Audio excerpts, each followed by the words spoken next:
said you want a bad one. Well, baby, I'm as bad as they come. Said you want a hot one. Yeah, you with the hottest under the sun. But be careful what you wish for. Make you eat your words. If I'm more than what you bargain for. Fun to flirt, but promise to deliver. Much is required. Cause look at what I'm giving you. You ain't really ready for real. You ain't even ready for real. You ain't really ready. Won't be faithful to someone ungrateful. I can't try to make you if you ain't you. You ain't really ready for real. You ain't even ready for real.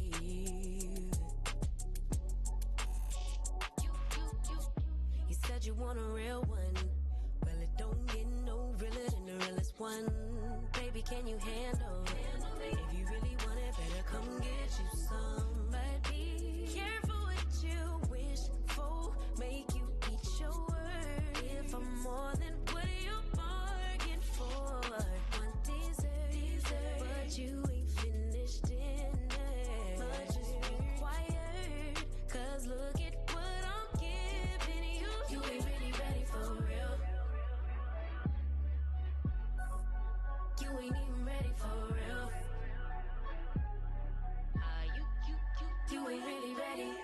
Won't be faithful to someone ungrateful. I can't try to make you if you ain't you. You ain't really ready for real. No,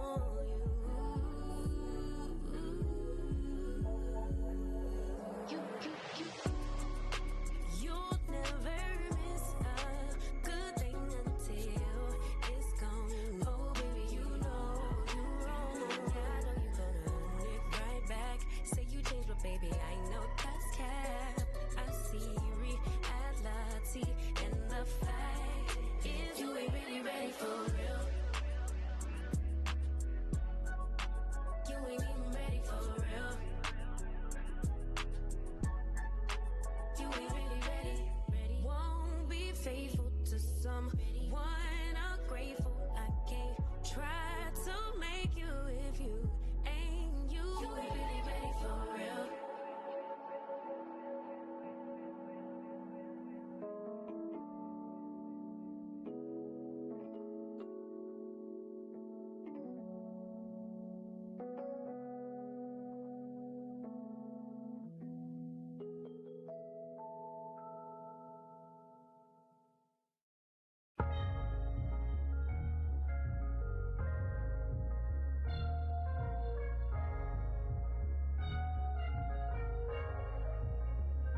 I woke up this morning, got me feeling brand new, like I know what to do, got me feeling nostalgic. Ancestors sending clues, I'm sending gratitude back, cause the whole world outside, sun in my eye, a girl in my ride, hand in the sky, we gon' make it if we try, the shoes never lie, wings you can fly, with you by my side. This morning, oh yeah, then I woke up this morning.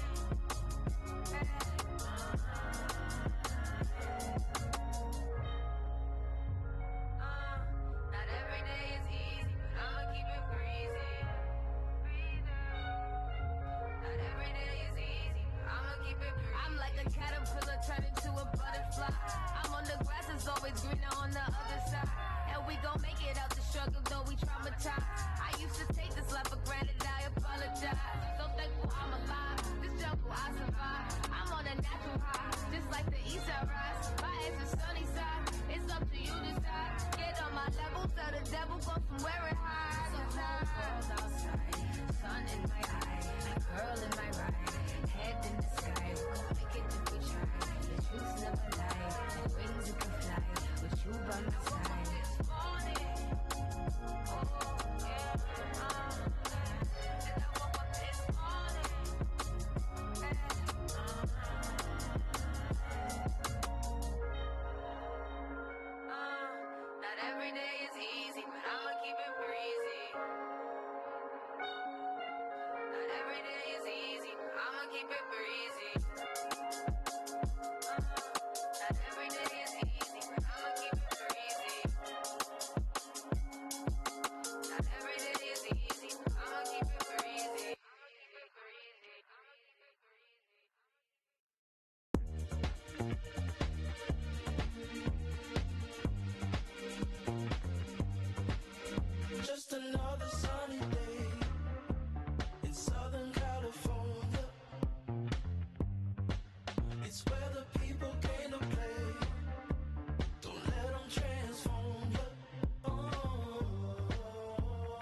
Usually I don't post. Usually I don't post, but I want the world to know. Time to pull a drop top out. We've been keeping it in the house.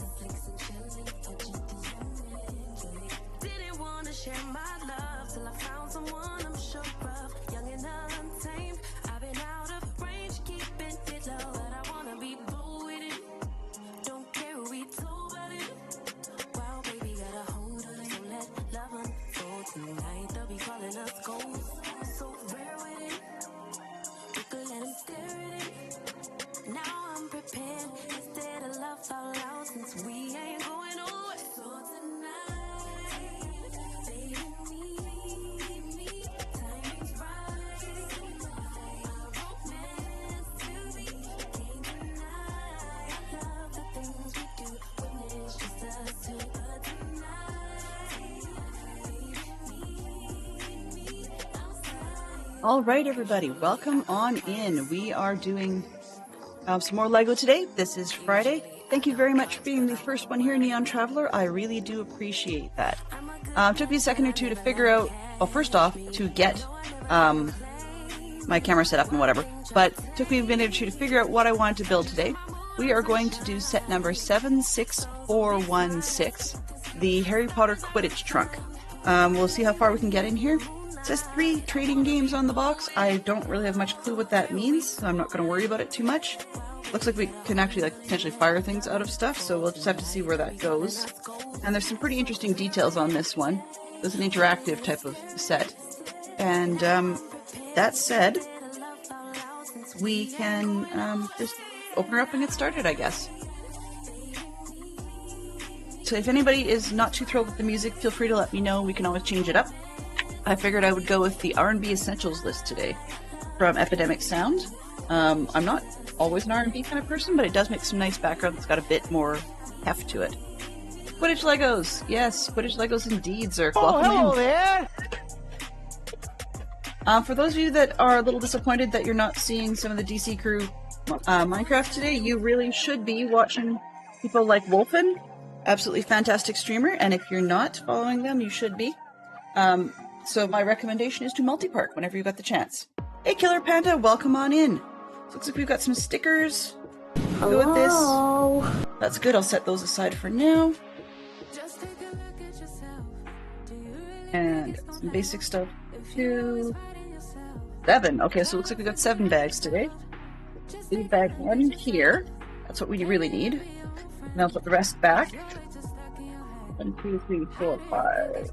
I'll throw them on the floor and then we'll pick them up later.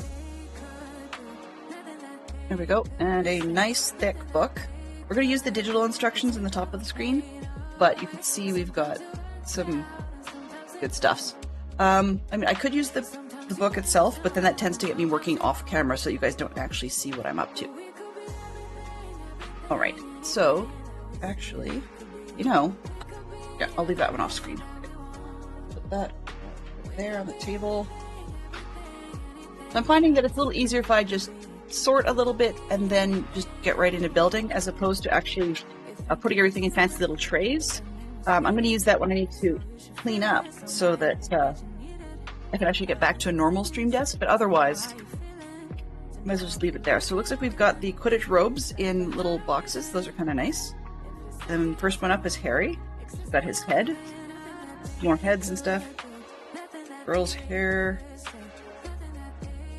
I'm assuming girl's face. Who are we against in this one? Oh. They've got people from every school, it looks like. So there's going to be quite a few heads and things. I may need to pull it out of a tray just so they don't roll around all over the place. Let's go with these ones. They're light colored, but they don't roll everywhere. Heads and hair. More heads. Actually, let's move the hair into the other bin. I've got 2. Why don't we use it? 2. Okay, we've got our Ravenclaw robes. I'll show the robes up close when we get them all sorted out. We've got some nice little torsos for everybody.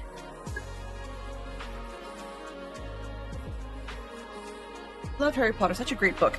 Thank you. I'm glad to hear that. I find that there are fewer and fewer that actually want to admit that these days, so I appreciate every single person that does. I am quite a large fan of Harry Potter, not necessarily a fanatic, but a fan for sure.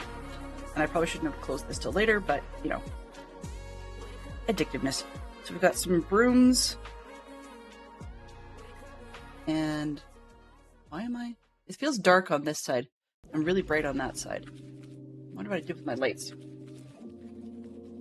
Okay, now I'm overlit, but we got a bit more we can see. I quite like the books, and I quite like the films, and I'm looking forward to the what's it called? The new television series. And we'll see how they do. I mean, they're going to try and supposedly make it even closer to the books. Okay, this, everybody knows. While I like brick separators, orange is always a no-go. Bright orange, I don't mind orange in general as a color, but bright orange, definitely no. So I always keep one of the teal ones handy.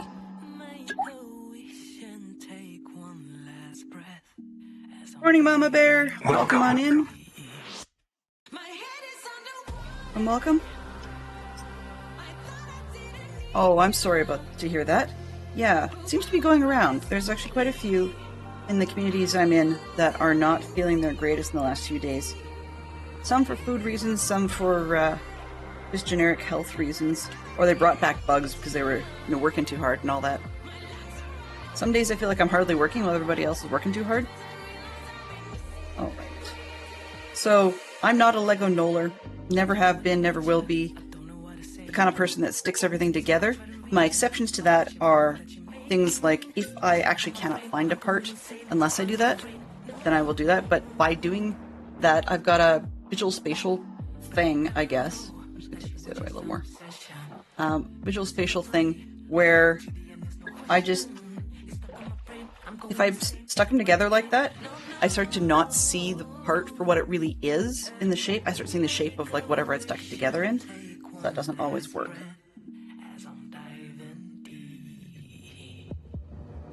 Yep, that's totally cool.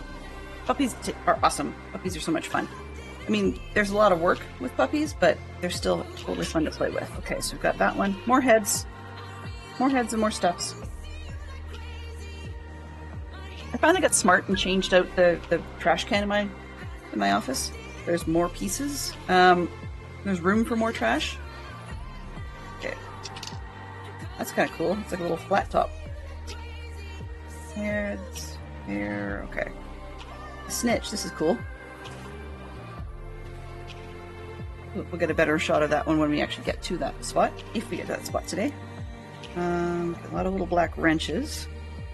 So these are probably going to be the clips that we use to clip things together, as in like clipping players onto brooms or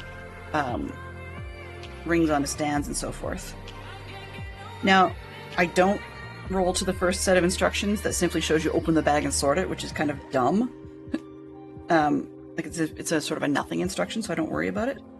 We've got the two flag backgrounds.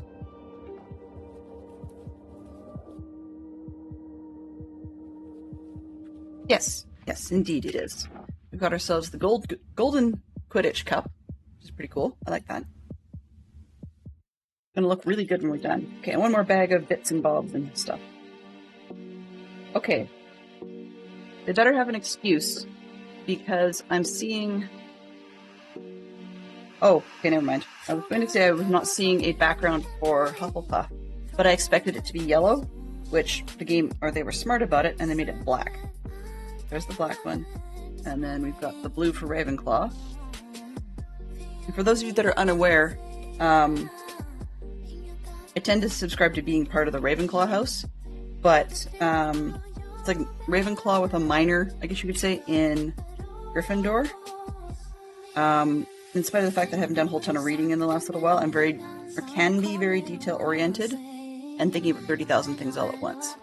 What position would you do if you played Quidditch? Ooh, good question. What would I do if I played Quidditch?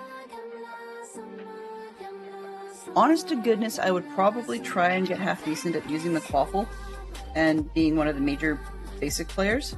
While I like being detail-oriented and stuff, which would sound really great for snitch searching, and I love puzzles and searching for things like that, unfortunately, it's not just visually, but in general, I am not a speedy person. To some extent, I don't like the speed feeling. I mean, I like going fast, no questions about that, but I don't ever like the feeling of being out of control. And past a certain speed point, I do tend to feel out of control. So that's a no-go for me, like a big, hard stop, no-go to get out of control from speed.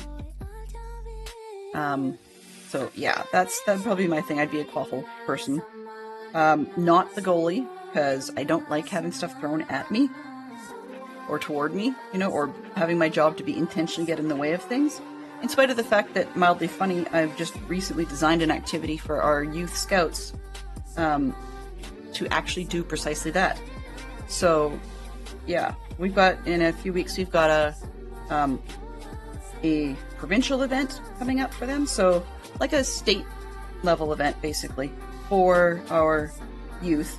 Most of the southern part of the province, basically. The north one should have one for themselves, but somehow they tend to show up at the south one. Let's just roll into the first instruction before I pick that up. There we go. So we can make all kinds of characters, and they give us all sorts of heads. So what I'm actually going to choose to do is I'm going to skip that part for now, and do that afterwards. I know that can be some of the most exciting stuff for some people, but I think I'd like to populate after we get the build done. I'm just going to skip it. Of course, you can get the basic iconic characters, and we have to do that. Like, why not? So I'm going to take a look at that, and I'll see what other torsos and stuff I've got, because I've got a couple of Draco doing Quidditch, and I've got a couple of Harry doing Quidditch, so I might actually just decide if I want to just pull those in from other sets, and then we can use those ones to make extra players. So I'll set these and these aside, along with the colors for them. The tray. There. 1, 2, 3. Over out. Alright, so we've got the trunk. They want us to open the trunk. So I was saying about the event. So basically it's just for our youth, and what we're going to be doing, 2 gray studs just randomly in there. Okay. Oh, I see. Those are okay. These are representing these little dark gray studs here. They're representing the bludgers. Rather than actually putting in black curved balls, the curved top pieces, they're only adding 1, like this. That's your quaffle, which goes in the trunk. And then the Quidditch snitch goes in the trunk, which is kind of cheesy, but I'm sure there's a reason for it. And I guess it won't stay there once we actually start doing things with the display later. And then we just close that all up. And set it aside, probably with our minifigs. Alright, so back to the story a little bit, is that I've designed this event for the youth where we will be, we're going to this event, and the event has,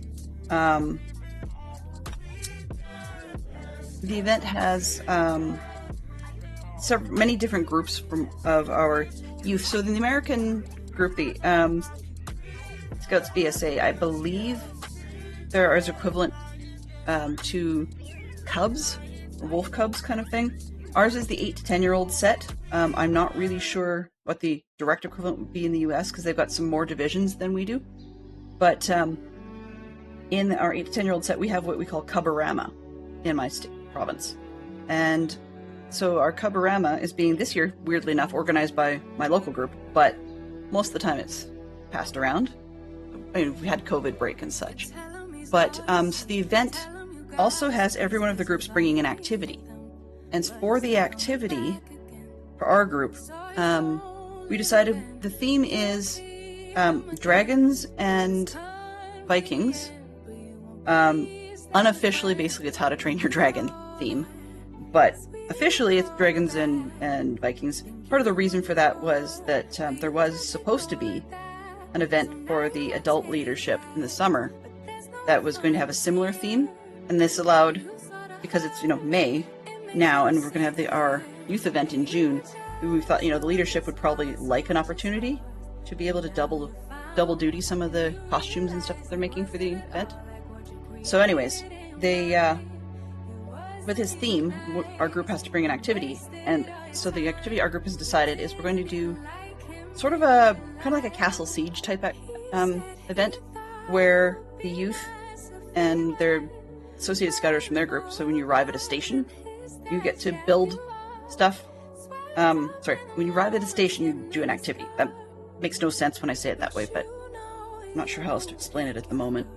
And so our station is having them come, and we'll split the groups into teams, because often there'll be two groups doing a station at the same time.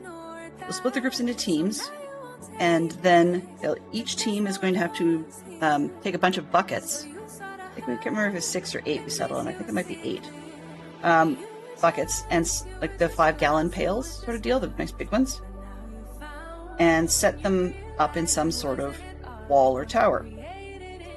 And they have a set amount of time to do that, and then once their wall or tower is built, then they have to defend said wall or tower while attacking the opposing side.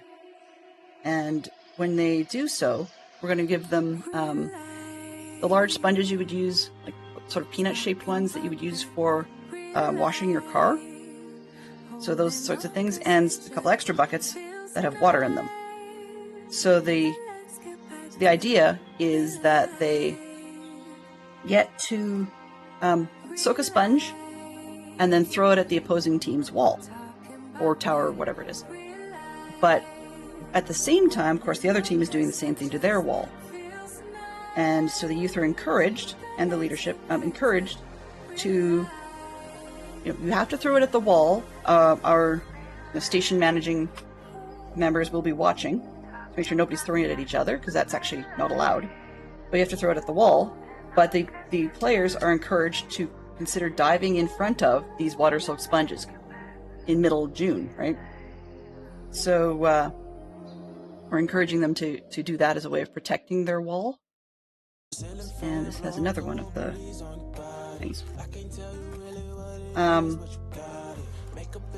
That's to me that's a lot like, in a way, it's like diving in front of a quaffle in Quidditch.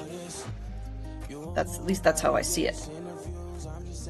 Which suggests then that, I might like that activity, but frankly put, while I'm designing it for others, it's strictly for others. I would not want to be one of the ones doing that.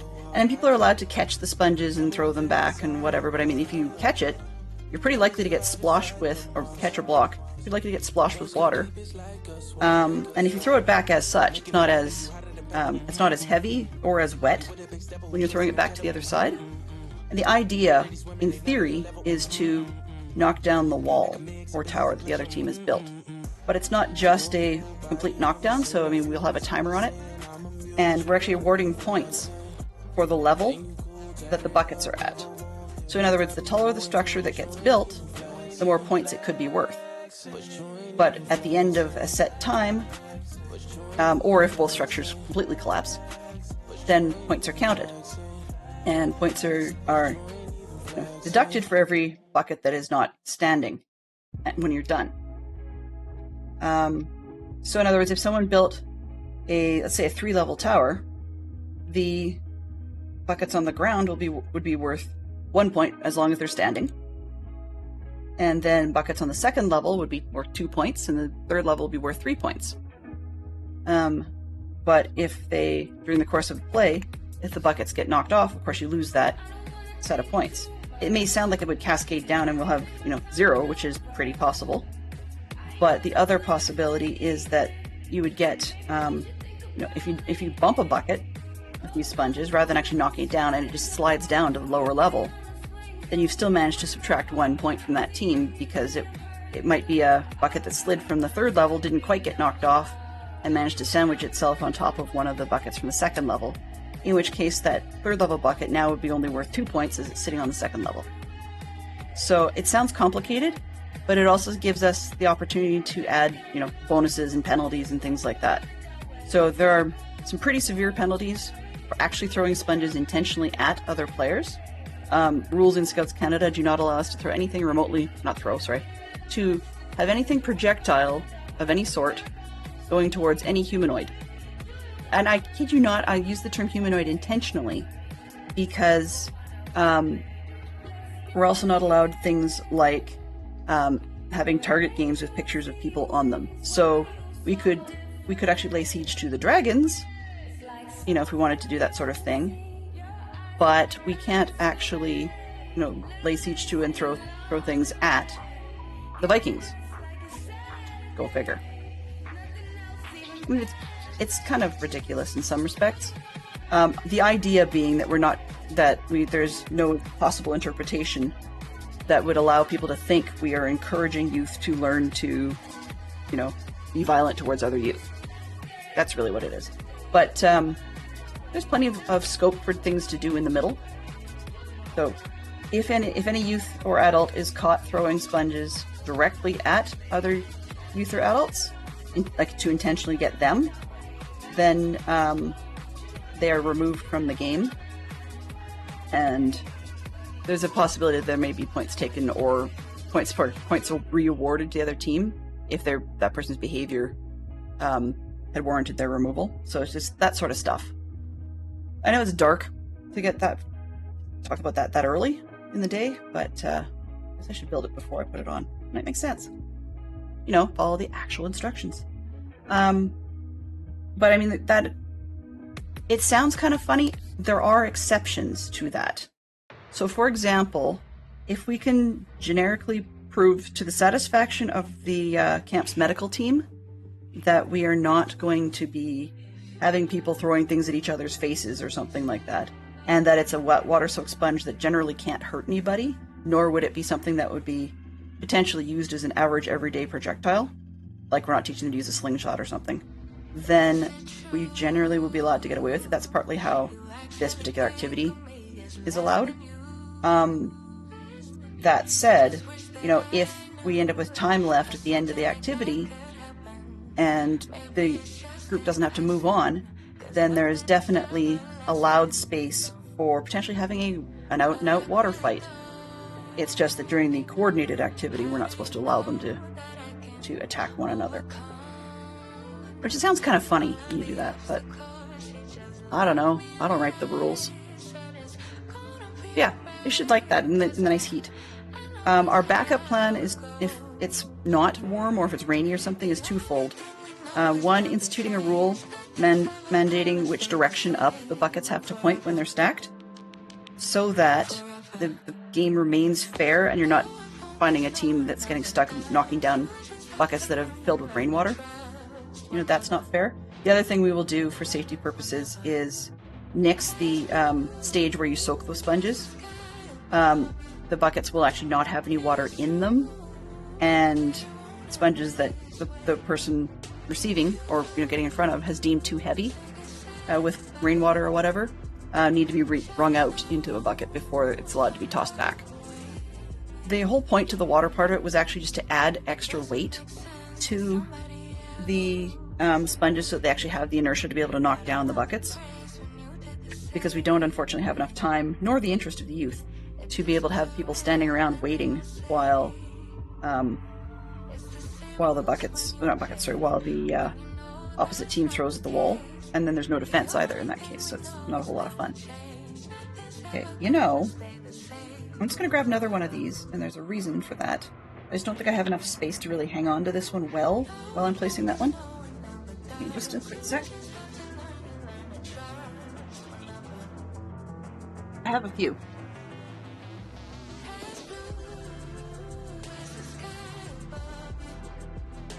For those that have been watching the LEGO streams several times, I do have an intention, may not be a successful one, but I do have an intention to get around to, posting more pictures of the Orient Express. I was quite pleased with how that one turned out. I'll show you, this one is a little off-cut. You can see it's not quite centered, so I'm going to have to try and compensate for that one, but it's a mental game to do that, because my brain wants to put the sticker center, and yet I want the picture to look center, so we can't really have both. Try and set that in the little left side, maybe?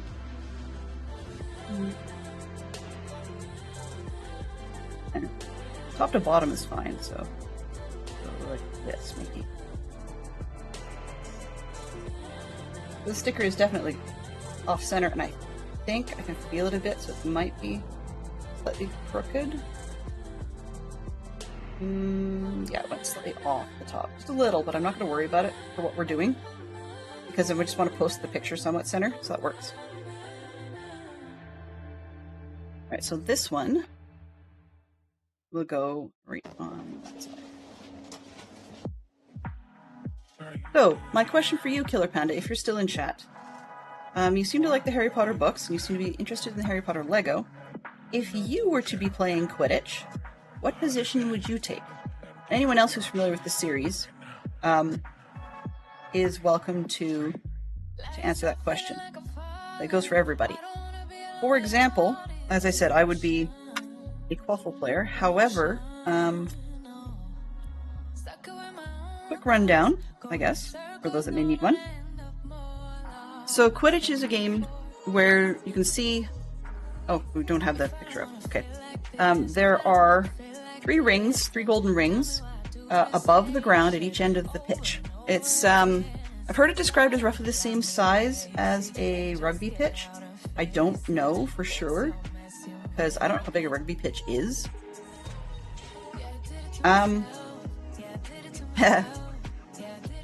Mama Bear would be a towel girl. There you go. I didn't think today. Okay, there's 3 rings at each end of the game. And then on each team, there are 2 players that are catching what's called the quaffle. It looks a lot like roughly the size of a volleyball or possibly basketball that is red. No, like it's a leather stitch type ball. But it has 3 or more, I think it's 3, indents to make the thing look sort of squashy, I guess. It's just basically to give grips. That one looks crooked too. Well, it'll do. It's just my collection, nothing too exciting there. So there's a single quaffle that looks like that. Then there is, of course, the goalie. And so the rings at each end are 2 on one level and 1 above. In the actual game, they're all 3 slightly different heights. So you might have like one, say there, and then another one up above. And then the third one might be like somewhere in between, sort of thing. They're circular, of course, but I just don't have that bag open. And then, so you've got the goalie. The kicker is, of course, all of your players from both sides are flying on brooms at the time. Heights could be a bit of a problem for me as well, actually. And then the third group of people, the more rough and tough variety, are the ones called the beaters. And the beaters have little clubs, which I'm assuming, are going to represent with these like spyglass or handle-shaped things. Because the clubs are narrow at one end and wide at the other. But the spyglass-shaped bits and bobs are the clubs. They have 2 beaters, and the beater's job is to follow around the bludgers, right? You had 2 in the box. Usually there's only 2, but I mean, Lego gives you spares, right? And the bludgers will fly of their own accord, and they just go flying around the pitch. But the beater's job is to get in front of one of them and then smash it towards one of the opposing team's players. Whether it be, whether it be a quaffle player or the seeker or the goalie or whatever, it doesn't particularly matter. Trust me. Ask Slytherin. Anyway, so the ideas do that, and of course the bludgers hit really hard, and so the idea is that those will be your offensive way of taking the other players out of commission. However, apparently the Slytherin team also got away with being able to physically ram the opposing team. This is part of why all of the Quidditch players in the movies and the books you'll see, they have like leather shin guards and leather forearm guards and gloves that go down over their hands. They don't. Nobody but the keeper or goalie has a helmet.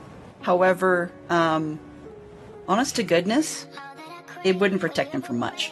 It's like the super old-fashioned football helmets you can see in history books, or a little bit like the leather cap helmets that you used to see on old hockey footage. And so, yeah, it really wouldn't protect them from much. They might get a little bit more. I think they get shoulder pads as the goalie as well. And knee pads. And I think, actually, the other guys that have shin guards and stuff, I think they have lightweight knee pads that extend up over the top. I can't fully recall. Some sketches show them on, some sketches show them off. And that's the other one.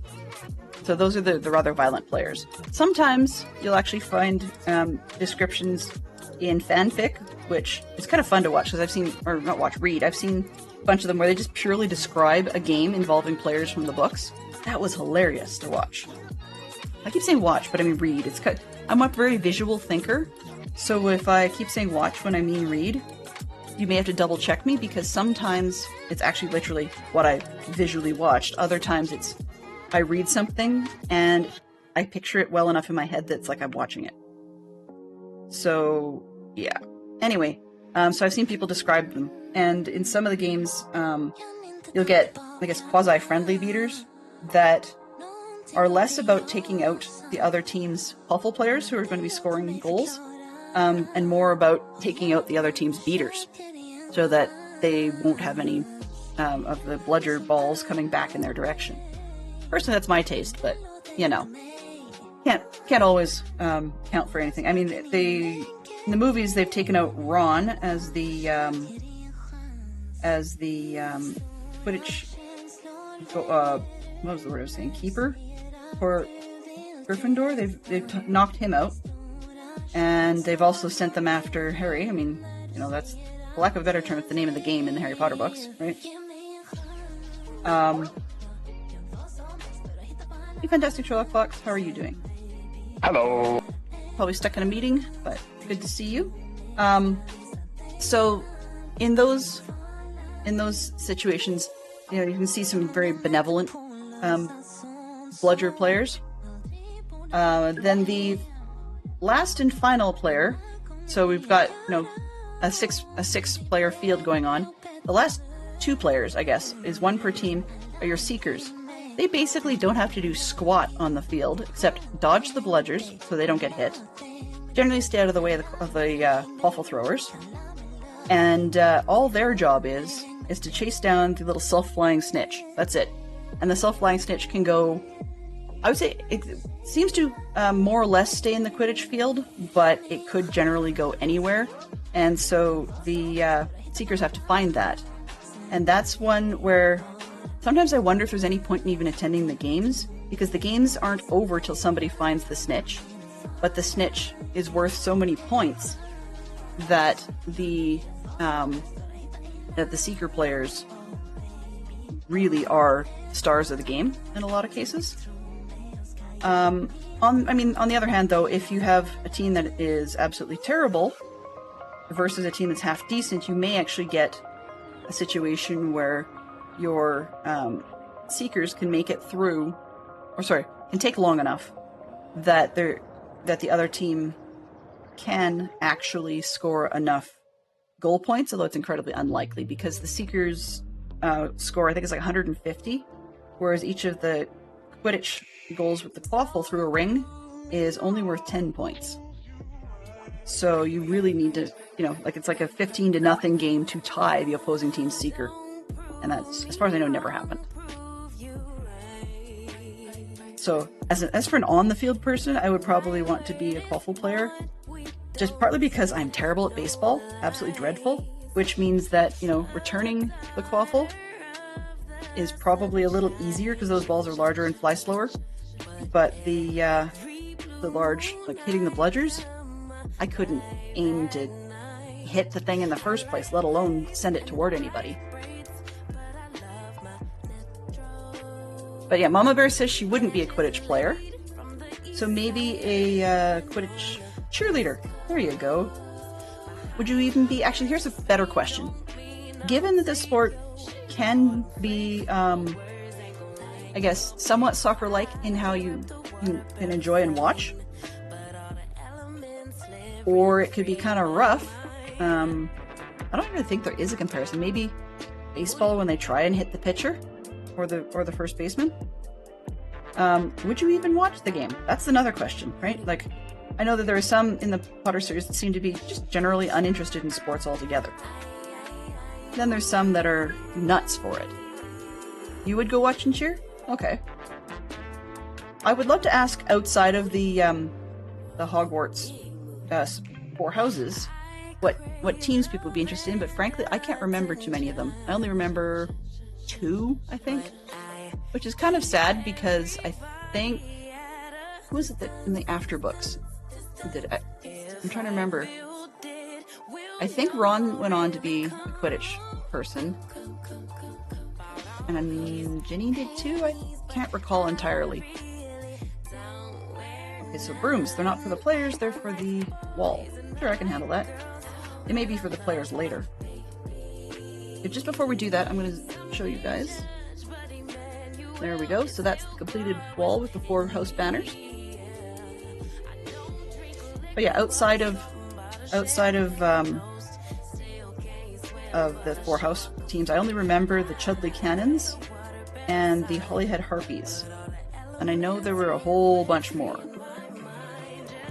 Here's another thing. If it's such an international sport, I'm kind of surprised. Now, I know Rowling claims, for different reasons, to have wanted to keep the book story tight to what was required, but and I know they were repurposing the Quidditch field quite a lot during the Triwizard Tournament, but I honestly had wished...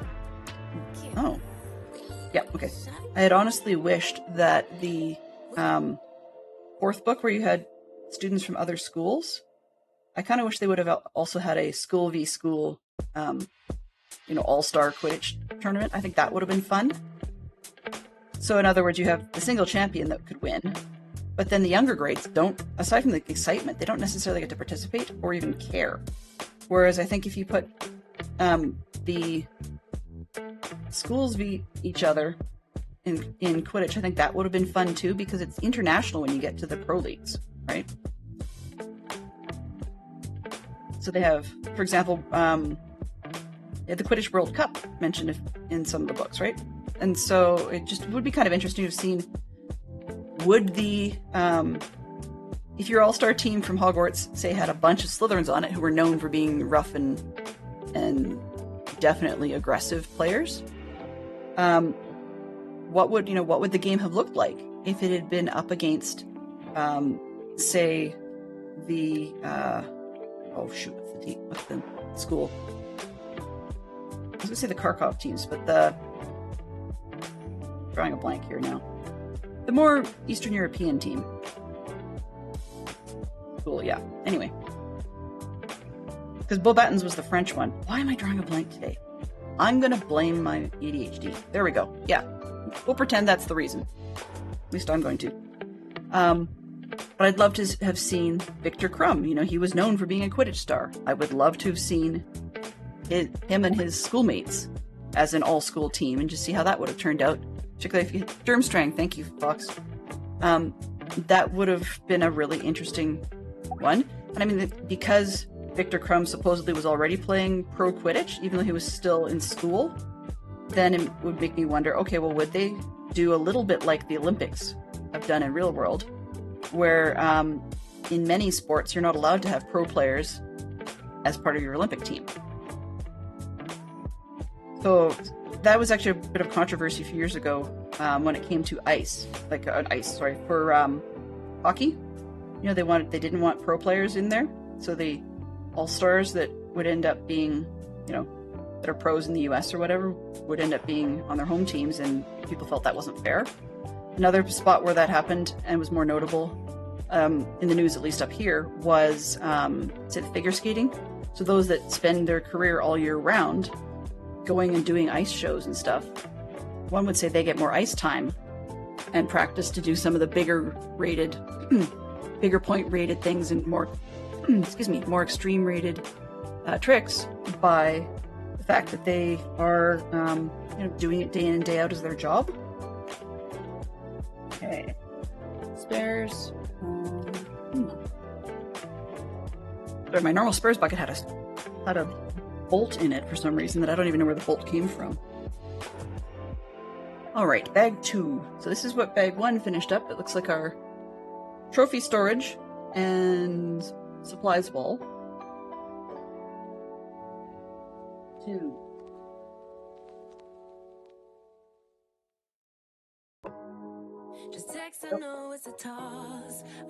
I just upended the box on the floor.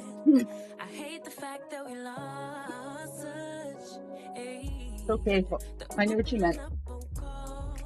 So Fantastic Sherlock Fox, if you were to be invited to play Quidditch, hypothetically of course, what type of position would you like to play? I'd be curious.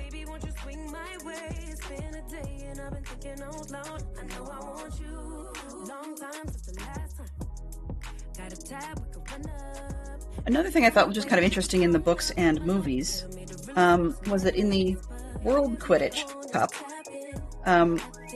and in the Triwizard Tournament stuff, we find wizards using magic to amplify their voice, but there's no mention of that sort of thing ever happening in the earlier books where it's just the Hogwarts school. And you kind of wonder how they, I mean, I wouldn't say you kind of wonder, I guess it's one of the things I get to wondering because I wonder random things. Is I get to wondering, okay, well, how did they deal with it at the school level? I just assumed they would either use magic or potentially a magical megaphone of sorts or something like that. But as far as I can recall, they don't really mention it. Which is sort of interesting. No, you wouldn't be a seeker. No way. No way I could handle those fast reactions. Goalie, maybe? Would you have to be fast to be a goalie? I don't know. That would be an interesting one. One of the things I find it neat about Quidditch with a goalie position would be that it wouldn't necessarily matter if somebody was slim or not as a shape because you're on a broom. I mean, yeah, you're excited, but you're not really physically burning energy. And but if you take a look at, like, say, World Cup soccer, for example, or I keep saying soccer, pardon me, football to those of you not on this side of the Atlantic or Pacific. But anyway, excuse me. I find it interesting that the goalies, when you're watching football, are the ones that they're all muscular, but the ones in the goalie are the ones that are more physically muscular than the others, and it's probably because they do a lot of jumps and dives and stuff that some of the other players, except at really high pro levels, don't get to. But I'm not really sure about that. Like, I don't know if it would really matter a whole lot. I mean, it has kind of made me wonder, in the past, if some of the people that had a more rotund shape in Harry Potter would have been half-decent Quidditch goalies. Because, you're on a broom, so you just fly to block, and so the bigger a block you can present, the more effective. But I don't know, because there's a lot of cool moves the goalies do, flips and so forth, that would probably be incredibly effective and easier, or potentially easier to pull off if you're a bit of a more on-the-ground, nimble person. It's just one of those I wonder things. So, yeah, I can get wondering all kinds of random things, and that's part of how I get all distracted. Okay, so I think we got ourselves sorted enough we can figure out where we're at. So bag 2. So we're going to start the actual trunk section. That's a nice place to start. The world's most complicated step. 1. Done. This is the kind of thing where I do build another step during my regular week of streams. People don't usually claim it. It was popular for a while, and then it just kind of fell apart. I think some people got tired of the fact that I enjoy Harry Potter Lego quite so much.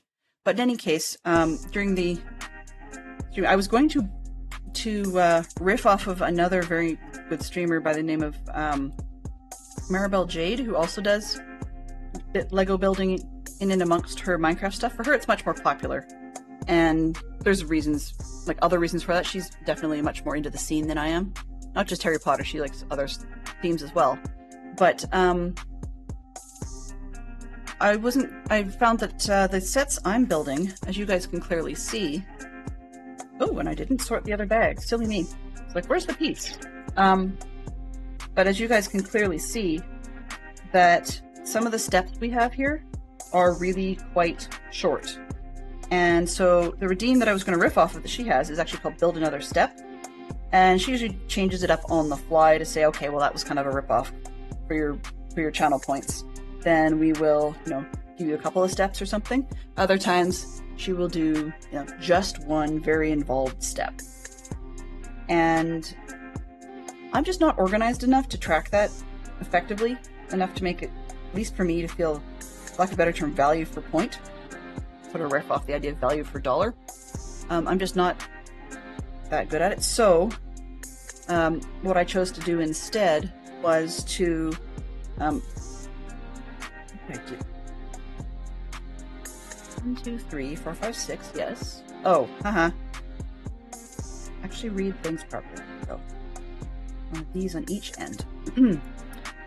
So what I've done instead is when we do the build Lego during the week, it's actually a set 5 minutes. Like, I'll put a little timer up on the screen that actually counts down those 5 minutes, so that when people claim, they know that whether it's a complicated step or an easy step or whatever, that unless I actually have some sort of ridiculous problem with it, they're going to get the same amount of Lego building per 5 minutes. And I don't start the timer until I've actually got the Lego in front of me, just for that very same reason. Okay, and they want to go crosswise with this one. And then 2. So, yeah. The Build Another Step stuff, I was saving small sets for that, but because it's not become popular, then I may actually just go with a bigger set and do it over multiple days. But that's the other advantage to 5 minutes. Sometimes you've got one step and it's a fairly simplistic step. I don't feel that people are getting their value there either. But right now we've got a couple of brickheads I'm storing for that kind of project, just so that we don't interfere with this particular slot. That said, and I'll be perfectly upfront here, that said, I've been looking at scheduling.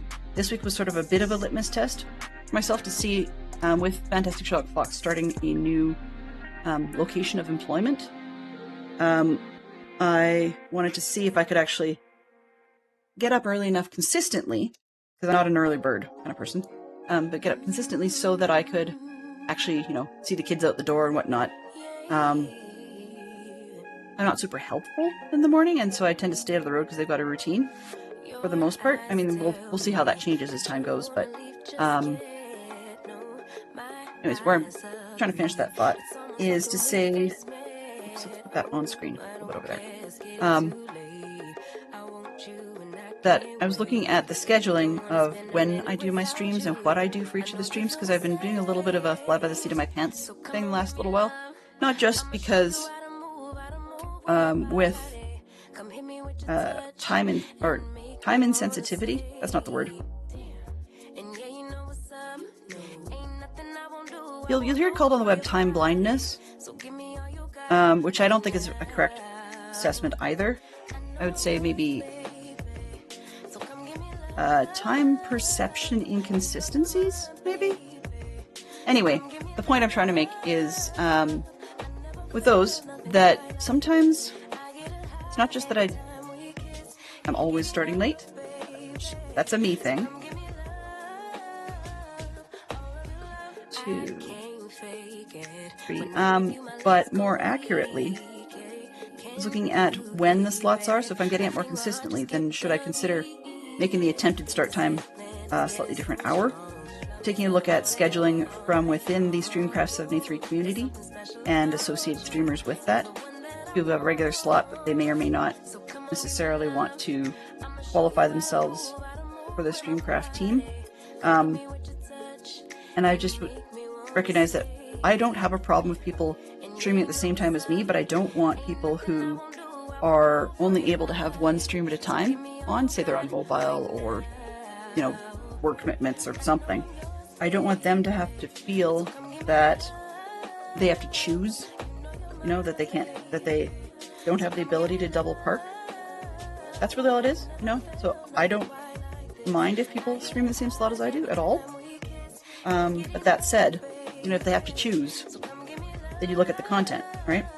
And where I'm going with that was just to say, so I'm reassessing, taking a look at what things are, and I will be checking in with people as I figure out more of that piece of things. Yeah. For the most part, I don't think things will shift much. Some of it is whether or not I continue the Mondays or the Fridays. I am really enjoying it. Oops. Follow instructions. I'm really enjoying it, but as things pick up in May and June for a lot of these scouting events, there's going to be more and more conflicts with Fridays and times where I come back on the weekend and have had zero chance to really get my brain wrapped around thinking for planning for streams for the week. So Mondays are a real confusion piece. I used to use it. Okay. I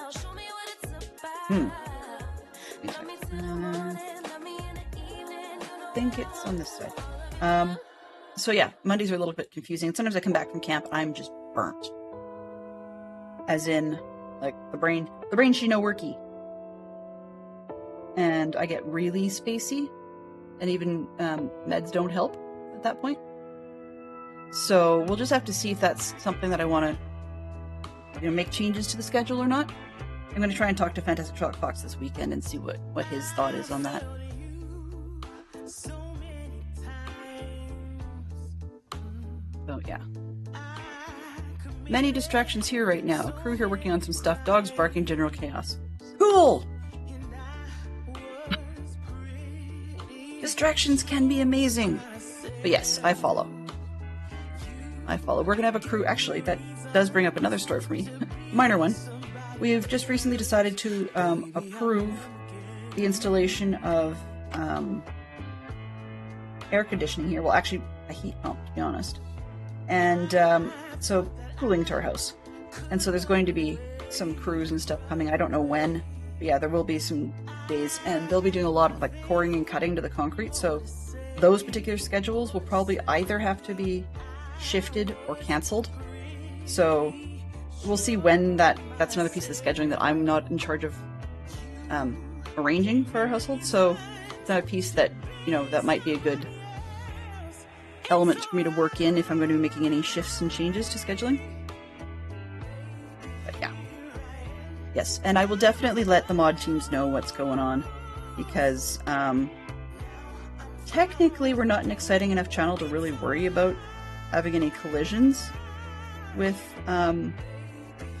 more notable people or all that many problems with bots and whatnot. So I mean, it's always been a come and go as you are interested mod thing, although just the very helpful personalities are always useful to have in the background, so I can just keep doing this and don't have to worry about all the fancy buttons at the front, other than the fun ones. I don't even use the fun buttons enough, actually. So if the mods or anybody else dropping by happens to come up with an idea going, this particular, behavior or sound redeem or whatever would be really useful, drop me a note.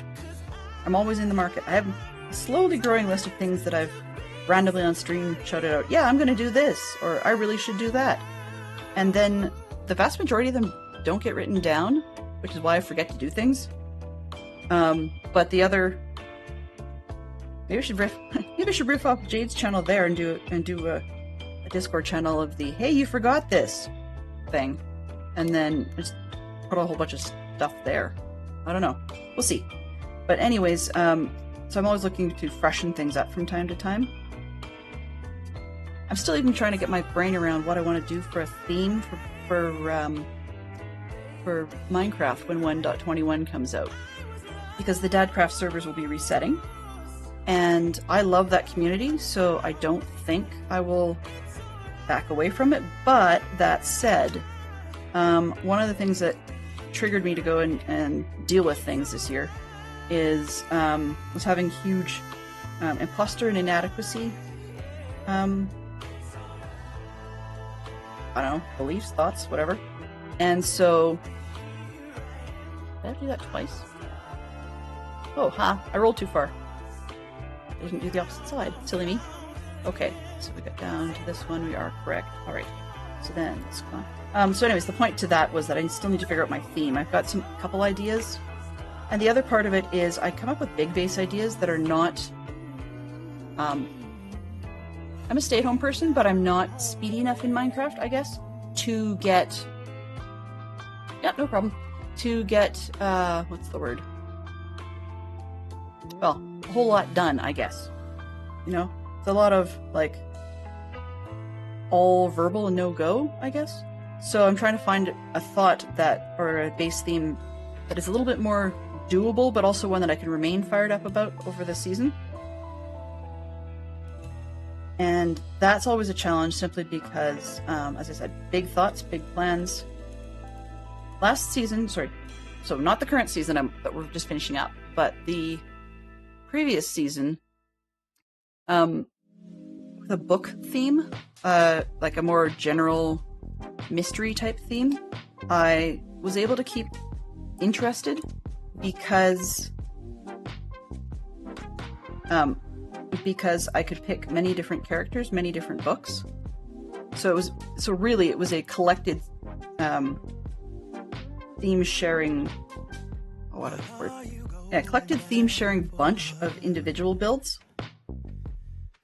Whereas I'm a little worried that, like with this season, the major problem was I had some big ideas, but I couldn't necessarily stay fired up on the overall project as easily, and it's not a bunch of collected projects like last season was.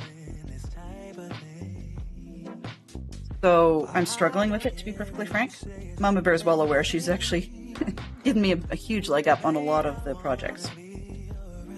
Just with content and stuff.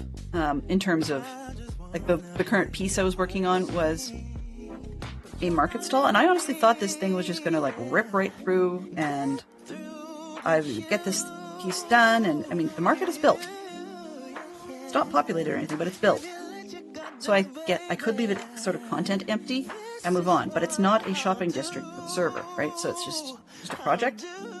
But the other pieces on the other side of it are things that are, in essence, repetitive builds of things I've already built on it. So, for example, I'm doing a medieval town, and it needs more taverns and inns and stables. Like, just that's the way a medieval town works. It's multiple ones of that. And unfortunately, I'm just not fired up about doing it. So, yeah. When the server resets, for most of the players, you know, it's gone, right? It's not there to be seen. Nobody knows, nobody cares, nobody whatever. Which is fine. I'm not, like, saying, oh, I'm so sad about that. No, whatever. But it's just got that whole unsettling, unfinished feel. And yet, I don't know how to explain it. There's a weird hump about the unsettledness where there's a point at which it will start to feel unsettled enough that makes me do things, or I get excited about it, one of the two. But right now it's that unsettled, like the mess you never cleaned up, you know? And then when you finally find out somebody's coming over, you throw a pillow over it. I'm not always like that, but the odd time I've done that. So yeah, this is why I'm hunting for a new theme for next season. There's been off and on noises about co-basing with people and stuff. And I'll be honest, I haven't followed those through. Or, like, haven't followed up on them. And the reason for that is quite literally that, I don't know, it's just self-confidence. So, anyway. Your place was so amazing, Mama Bear. Before I even got toured, it was so amazing that I had to visit multiple times. And I unfortunately was away for Dadcraft's stream tour of it. I was out, I don't know what I was at, whether I was dancing or at Scouts, one of those two. And so I have yet to watch the VOD, but I fully intend to. I am aware of parts of it. from interesting angles and stuff, like having visited the scene. But I really liked your style. There's a lot of people that are very, very creative on the server, and I just felt very uncreative. But that wasn't why I'm not in this year's streams. I'm not in this year's streams because, as a streamer, I felt I had the opportunity to show off all the stuff I'd done myself anyways enough times that it didn't need to get toured. So that's it. More cozy than amazing, really. I'm no builder, as we know. Ha ha ha. See, that's why I think you and I get along well. Is in some respects we're on the same page, but cozy is sometimes what people really want. And what I mean by that is sometimes cozy, welcoming, inviting, and not, mind-blowing is sometimes really appealing when you're playing Minecraft or anywhere else, just to be in a cozy space. It's kind of meditative, I guess, maybe? Nice, fuzzy Eastern words and stuff. But the point is that I like that style. And that's part of it is when I was last super excited about the Shrewsbury build I was working on. I was reading one of the books, so because it's based on the Brother Cadfael mystery series. B, I was being all super fussy about the references to real Shrewsbury and I got lucky into the pieces that happened to look like actual real Shrewsbury. So I was being all, historically and quasi-map accurate and blah, blah, blah, blah. And I burnt out on that part. So I decided to get more chill about it. But more chill... Oh, I did this wrong. Aha. But more chill, I don't know, didn't end up keeping the fire, maybe? Yeah. So, we'll see. I was referencing a little bit to the fact that I absolutely have always enjoyed my vacations overseas to the UK, and especially my last summer to Ireland. I was totally having a blast. It wasn't just because of the people I was with. I still felt inadequate there too. Fox is well aware I had a couple of bouts of being really glum while we were over there. But it was just because it was one of those, it's all so amazing. How can what I do and what we do where we lived back here, ever measure up sort of deal? And that's just... how do we put it? Anyways, long story made short, was what was really partly behind that, was to make what I was reading about fun in a... Or, no, that's not fun. Sorry, I'm trying to set a sticker while I'm trying to think, and the two are mutually exclusive at the moment. Use me in a split sec. But anyways, yeah, it'll do. Having a lot of it'll do moments, but it's just wallpaper. But it's fun in that, I really enjoyed my trip to Ireland. It was cozy. It was amazing. But I think I've been too long a validation-needing people pleaser in real life, and I'm actually trying to work on that. It's something I'm trying to stop and to settle down. But it still is an interesting, to me at least, challenge journey to actually succeed at that sort of thing. 1, 2, 3, 4. And so that means picking a base next year is peppered partly with what will I want to do that keeps me interested. Focus and words are hard. Yeah, words, they not be plentiful. Okay, that's not true. Words are plentiful. Sensibility is not. Anyway, suffice to say, okay, so, new base theme, hopefully soon. I had to figure it out. And it's being peppered with what am I interested in doing, what might keep me fired up all season, and last but not least, what do I think others might want to see? Stream or no stream, And that last one shouldn't be a factor. Because even if I do something that has, by some counts, been done before, as long as it hasn't been done before by me, it doesn't really matter that it's been done before. That's the externalization of the idea. Yeah.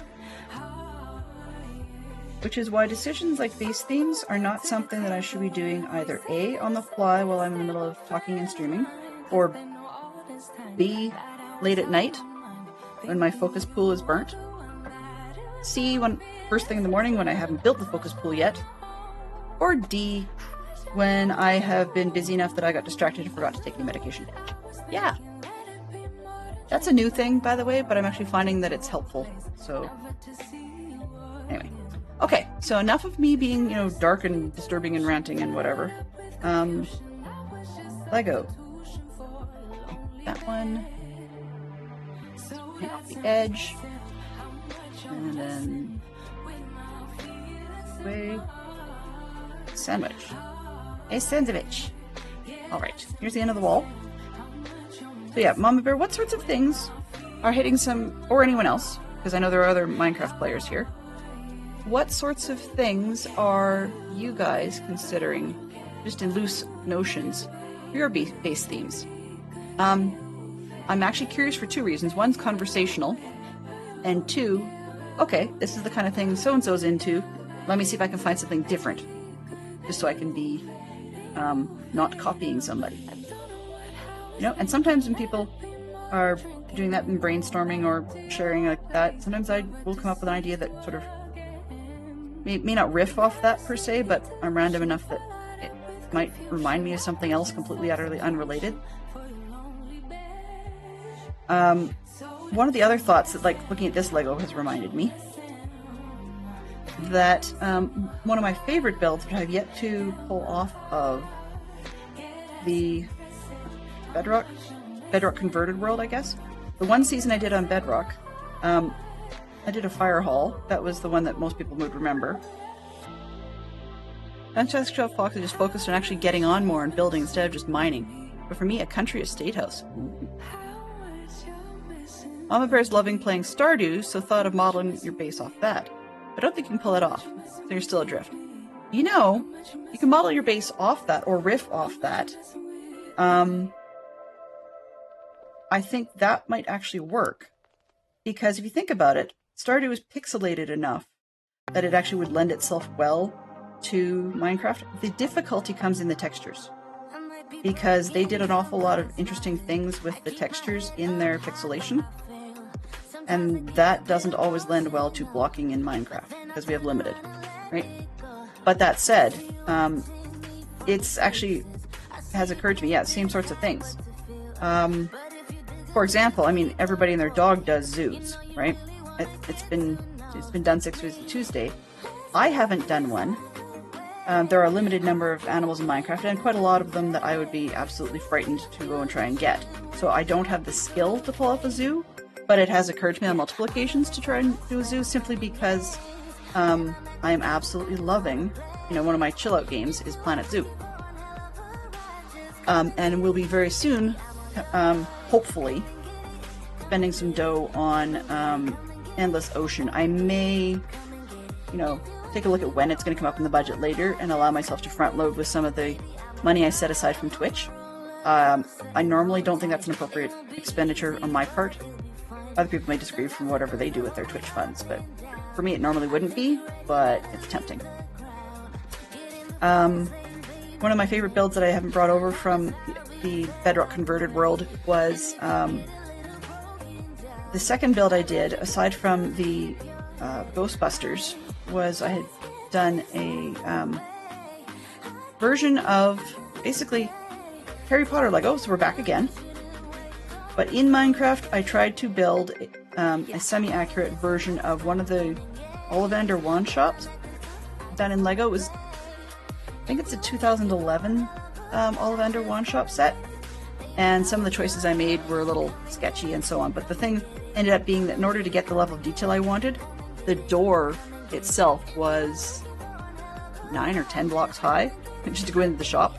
So the thing was huge, but I do want to build that over at some point. Yeah, so what I had done at one point was, you guys have seen me do 8:1 scale, so huge versions of, say, the trader head in Dadcraft's coffee server marketplace. It was sort of loosely designed off the idea of like a fortune teller Zoltar type machine, like you'd see in the movie Big. But I used the trader head, and I just built it quite literally. One Minecraft block was one of the 8 across pixels on the head. But that's a super easy scale, and if you're using as your reference another Minecraft thing, like that's, should be, I mean, choosing the block I was still picky, but easy peasy lemon squeezy generally. But if there isn't a straight out conversion, so if you're coming from, say, another game or even something like Lego or whatever, it's difficult to get the level of detail because, of course, they've got a whole bunch of different parts. Like if I was to do this strip, for example, okay, bottom zone, I wouldn't get the curve, but I would probably do them all out of terracotta blocks. And the ends, I was going to say terracotta, but no, possibly concrete to get the brown I'm looking for. But all this stuff in the center, if one of these arches or curves is one block, then the stuff in the center is a complete and utter no-go in Minecraft. Right? I could probably do it if I had like a 3D level to it so that maybe I could make, I don't know, stairs and then throw the various other color blocks like in behind it, maybe to look through the stairs. I don't know if that would actually turn out. So there's things that need to be done with depth and shadows, and I'm horrible when it comes to texturing. Like none of the walls and stuff that in my castles or around the city have got any texturing to them whatsoever. Chalet might look cool. If you've never built in a snow biome before, that might be kind of fun. I mean, that's the other thing I'm looking at slowly over the years, is trying to very minorly switch biomes each time. And so I'm not doing great at that. It's quite small. But, like, for example, it didn't seem all that different, but the first year I copped out and I used meadows. Actually, I think I used that meadows a lot because I wanted flat spaces and I didn't want to do de-treeing for weeks on end. But I did, maybe.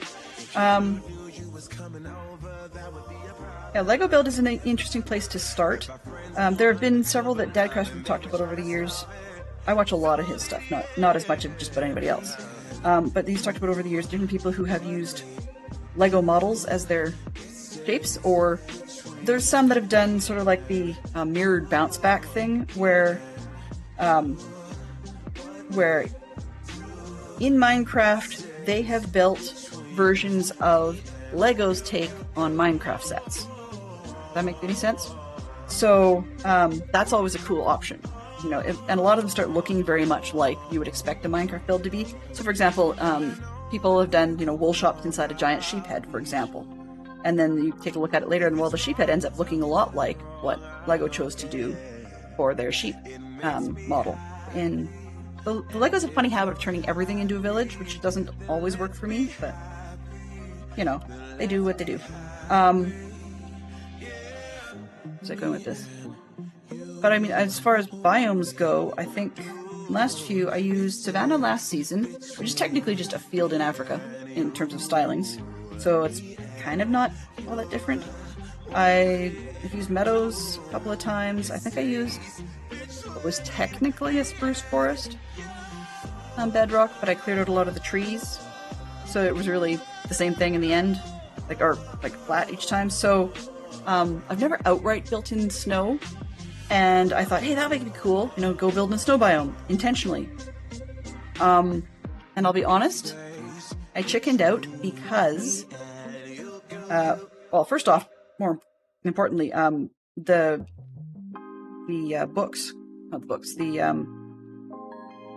year's medieval-themed book-related build caught my attention far more initially, but also that, I'm kind of scared of death snow. I know it sounds ridiculous, but it's a thing. A lot of people have just been able to memorize what the very slight variance is to tell between regular snow and death snow, or the soft powdered snow you can sink into. Two problems with that, of course, is one, I don't easily even see that. there are other ways to notice it, like as in those snow blocks generally won't have a layer of snow on top of them, so if you've got a layer of snow, you're safe. You need a shovel and a pick, generally, because of course you want to get to a spot where you can dig your way out and to something solid and then actually manage to get out of there, which is fine. The other thing is I could always do high-end protection, leather boots, unbreaking or whatever it is, like, max out the leather boots thing, just wander around in leather boots, which is fine. I just tend to get dead a lot. So, the extra protection's nice. So, I just hadn't sucked it up, wore my big girl pants and tried it. Maybe I might. Who knows? I've never had a fully water, ocean-y build before. I've built near them. I've built like from the Savannah build, I extended onto a watery zone, but I'd never actually lived on one. So, that's another thing, is I could try, in essence, fake out my own personal version of a one block, which is silly on an SMP with everything. But, the notion is there. The notion on the ocean. I've never had an ocean theme build. That actually might be kind of fun. Maybe flashback to the, 90s, I guess? 80s and 90s, and maybe get inspiration from, like, SeaQuest. I don't know. Then I might actually have to have a dolphin named Darwin. That would be kind of sad. Because dolphins are not exactly easy to keep alive in the game. Not just that they're highly annoying in a lot of ways, but also that they tend to suffocate themselves and stuff kind of easily. And so they glitch into things and then suffocate in them. So, I don't know. The SeaQuest thing, I really should keep a notepad by my desk when I come up with stuff like that. So, that would be an idea, or potentially go, maybe I could make it a submarine museum. Do a riff on, like, Beatles' Yellow Submarine, and a riff on SeaQuest, and a riff on 20,000 Leagues Under the Sea, or something. Maybe that's an idea. I don't know. But then I'd have to have all these, like, tubes between, because I don't really relish drowning. It's, in those cases, like, actually having a, what's that thing called? The breathing assist dealio. I can't remember. But anyways, having that would be kind of essential. Thank you, see? People know these things. A conduit, which is the heart of the sea, and something else. Another piece. I'd still have to be mining and stuff. Although, given the amount of times I go underwater in Bingo, maybe that would actually not be a bad idea. Yeah. I'll have to consider that one, and hopefully I'll remember to write it down after stream's over. Maybe. We'll see. Maybe. So, that's an option. I haven't done that before. I guess if I wanted to, I could even take a silly riff off of the far less popular now than it used to be kids program Octonauts.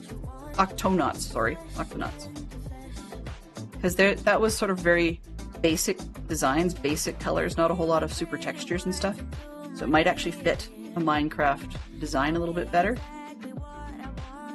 And there's elements of underwater involved in, say, Pirates of the Caribbean, but I think I would take a season off before I tried the pirate theme, Pirates of the Caribbean reference, just because it's just been done. Well, by the way, by our fine friend Poodle Pirate. And so I'd end up being not happy with stuff. Octonauts is cute, yeah. It would be kind of fun to do, little statues of, like, Vegemals and stuff. And I'd have an excuse for goofing around, pretending I had a penguin and so forth. But they also dealt with, their fair share of land animals, so it sort of works. Anyway, that's just, one of those, hey, I just came up with it. One of the other things I thought about doing at one point was doing a riff off of the Yellow Submarine movie, the animated one, because they didn't have a bazillion colors in some sections of it, and other parts they had tons.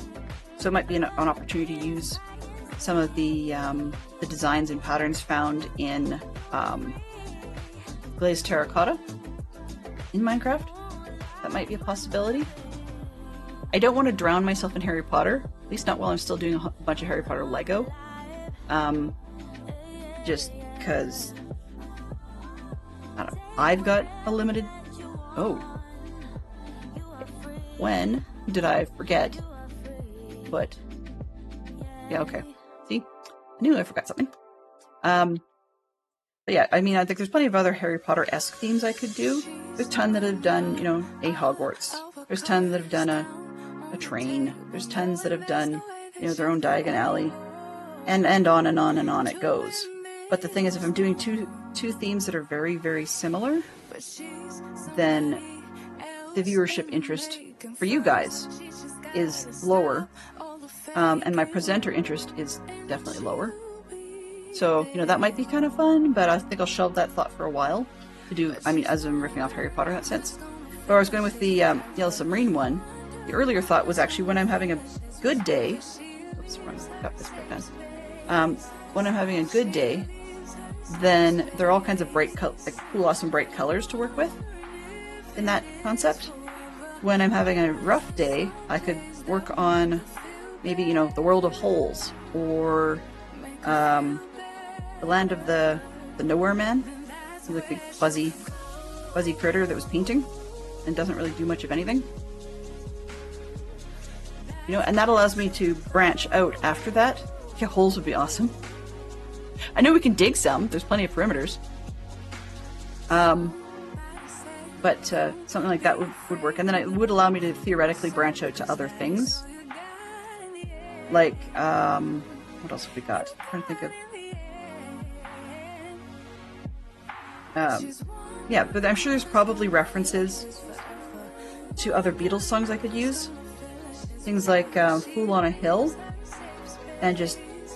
that should be a fairly simple one. Basically just beautify a cute little spot to sit and watch the Minecraft sunsets. And like that's like a... I shouldn't say 20-minute build, but it's like a 10-minute design. Well, I'm assuming something that isn't necessarily the case. Yeah, I went way ahead. Silly me. Put this out. Distraction. Come on, this way. Yoink. There we go. Okay, so... back up.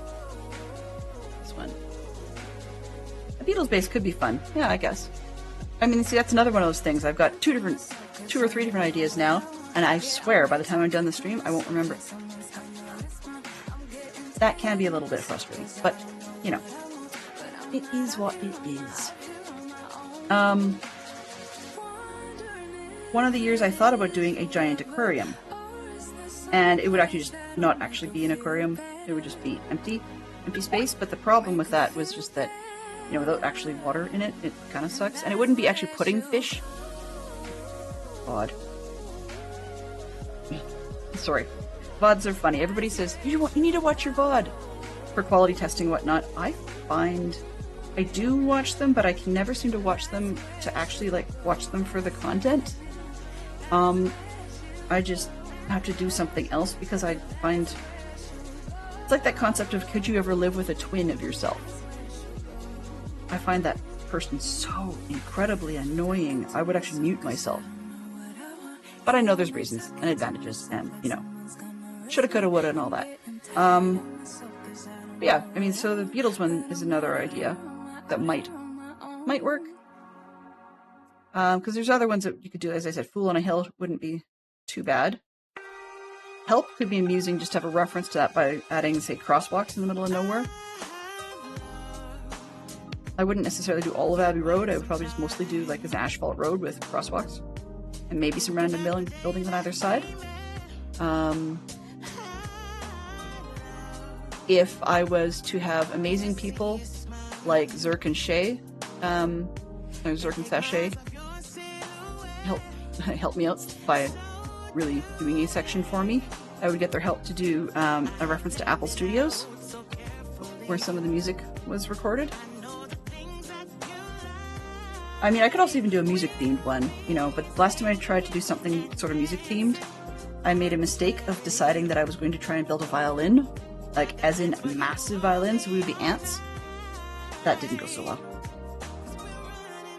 So then I tore it apart and decided, oh, well, I'm going to do a Deerstalker, because it was a Sherlock Holmes reference. Yeah, That was my very first season before I started streaming.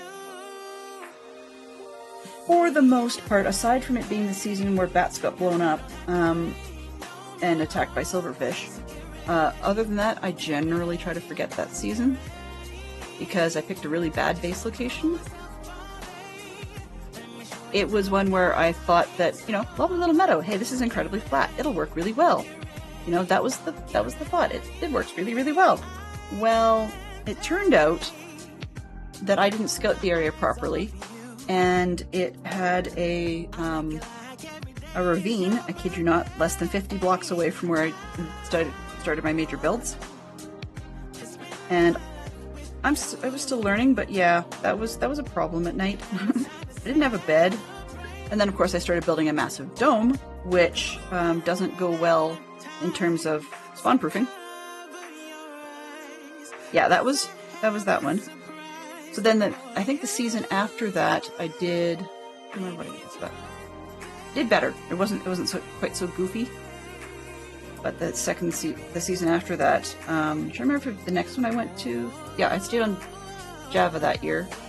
The second one was much better, just a random set of builds. Basically, it's the I have never built an X, and that was sort of the plan for this year. But that second season, I had never actually learned to build an automatic flower farm before, of any sort.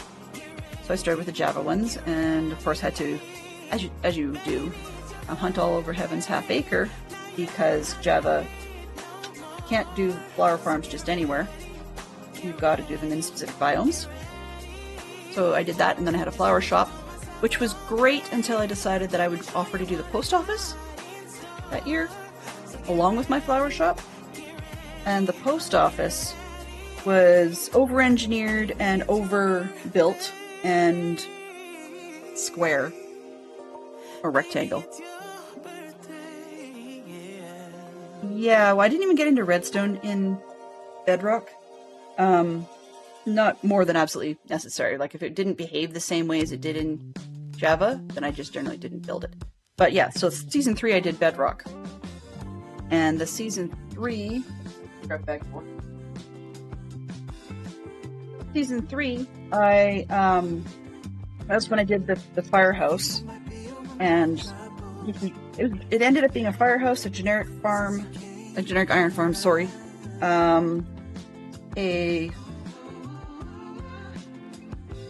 Actually, no, season 2 was the post office and a super giant flower. Like, as in, I don't remember how far up it was. Shady Lady, or Jay, would know. That's how I met Jay, actually. It's because she was one of the server mates that came to visit and just see how big the flower was.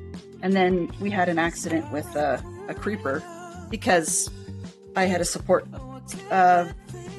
platform that I had been working with, where it was just a temporary support platform. I didn't think I would need to ever spawn proof that. So yeah, we had a creeper blow up, and she felt so bad about how it damaged the flower. She was messaging me and whatever, and so we built up a good relationship out of that. It was great. But yeah, I had a massive flower because I made that into my flower shop. Was actually at the top of the flower, which was kind of cool. Weirdly, I think for a while, like a good while, it was the notably tallest thing on the server. And I think it stayed within spawn range. Like when you were at the top of the flower, I think you could see down to ground, but I can't quite remember. I do, actually. I do. Let me just see if I can get these easily to show. Oops, wrong one. What am I looking for? There we go. I see. Yeah, so let's make it quick and sweet. Screenshots. DC server. Edit. Screenshots. Okay, that's only the most recent version. And let's look in the other folder. We've got 2 different folders for things. One's just like a... yeah, Minecraft stuff. And then it goes to screenshots, and, you know. And then those are sort of sorted by year. Sort of. You. Merge that. that the... No, that's not the flower year. That's... Oh, that's this... this year, but last year. Okay, so that must be the current one. 2020? Okay, I don't have great shots of it, so apologies in advance. Let me just turn off this one. I'll hide that one and this one. Okay, so easy enough. Lego, add, window, display capture. Nope, this one. I use display captures and then I forget what they're pointing at. Yes, okay. Control, yeah, okay. So, in the end, this is, I'll do it backwards. Come on, you. This one. And yeah, I'm giving away a lot of stuff about me. Bad me. Over there. So yeah, this is the flower. So it was pretty tall. And where you're getting the shot from there was a neighboring, it wasn't neighboring, it was like a few buildings away that had a spot to look out the window. And that was, even in that shot, it's still not quite finished because there was a great big leaf, I think, that came out the side eventually. Is it this one, I think? Yeah. So you can see that I was starting to build the flowers and to give you a rough idea of how tall we're talking here. So it wasn't the tallest thing that's served forever because clearly where I'm taking the picture from is taller. Oh, whoops. Hang on a sec. I put it in the screen that wasn't live. Duh. Never mind. Remove. Yes. Would help if I actually put it on the Lego screen. Sorry. Okay, minimize this. And yeah. Brain. Brain Chino worky today. Okay, display capture. And this one. This one. Let's try that. Fit. Alright. Better? Better. Better. So this is the exact, so this is the flower. You can see at the bottom a little bit the size of real, the real flowers. Let's try this. There we go. So the teeny tiny ones at the very bottom in the center are the, do I want it to capture my mouse? Yes. Let's try that. So, alright, so yeah, you can see in the center at the bottom there, those are the real sunflowers for size. So it was pretty big. And then the other one I was showing at the moment was just, this is the, give you a rough idea of the height because you can tell with the scaffolding. And that platform there was not the one where we got the explosion, thank heavens. It's about halfway up that we did. So yeah, in the final one, inside you can just see a little bit of the lights. I used some mushrooms and stuff. And inside there, I had various barrels, I think it was, with flowers inside. And so yes, I'd taken a few process shots as things went on. I don't think I got from the ground on that one. Somewhere I've got a better shot of it all when it's finished. But, yeah, I think that's the best one there. Maybe this one? Maybe. Oh, maybe not. Okay. Flower. These. Picture. That one worked better. I don't know what happened to the previous one. Just does not want to show. Okay. So this one is a little bit more of an idea from the ground. So when you build a stall or whatever, you can start to see that. I don't think I took a picture of the post office, or did I? I don't think I took a picture of the proper post office.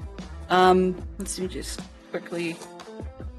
Okay, so long story made short, this is the looking down from above. This next one will be the interior of the post office. So it was a lot of redstone chaos. I can't remember why I used pumpkins. There was some reason or other. It had to do with testing, and there was something different about these ones on the end.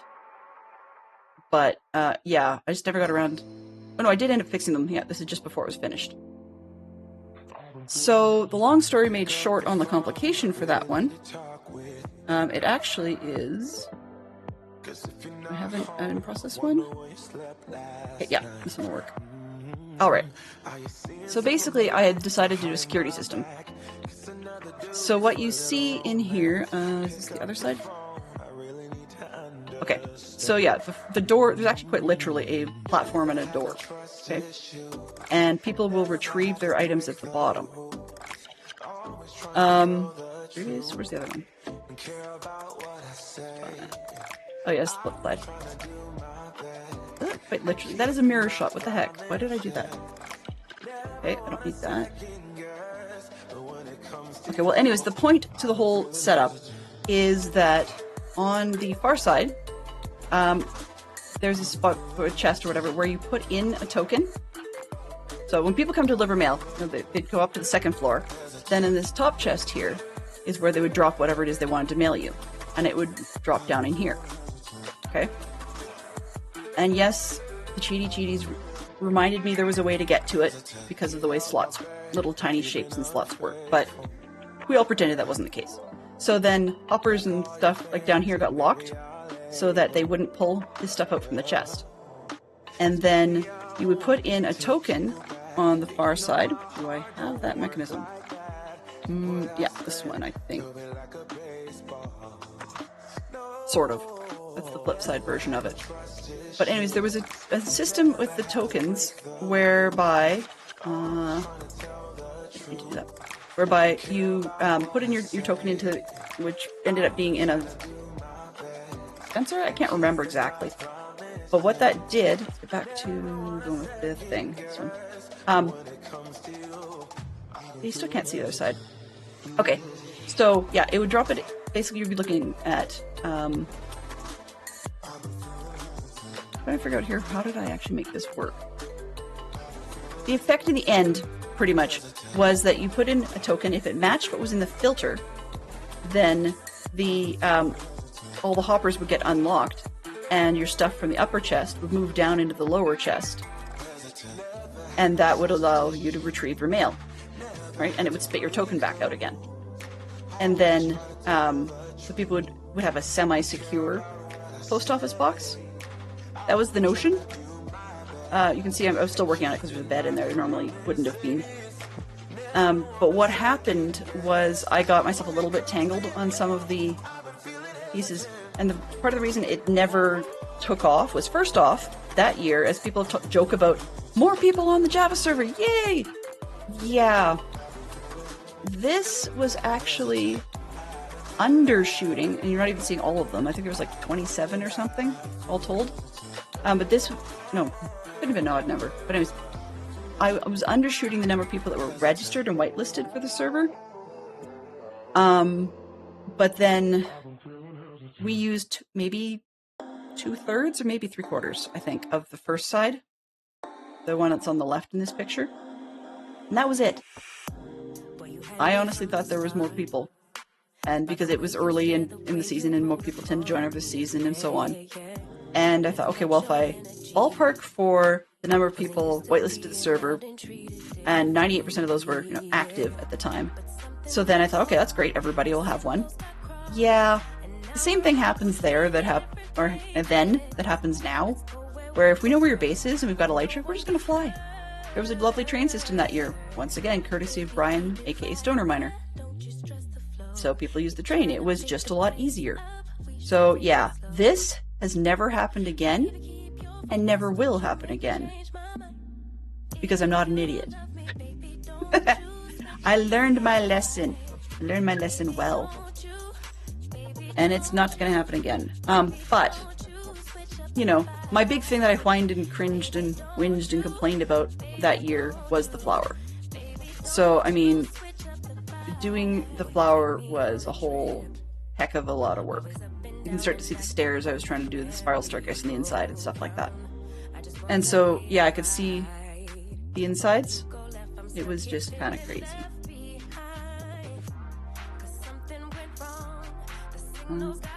What's this one? You, extra large. What is that one?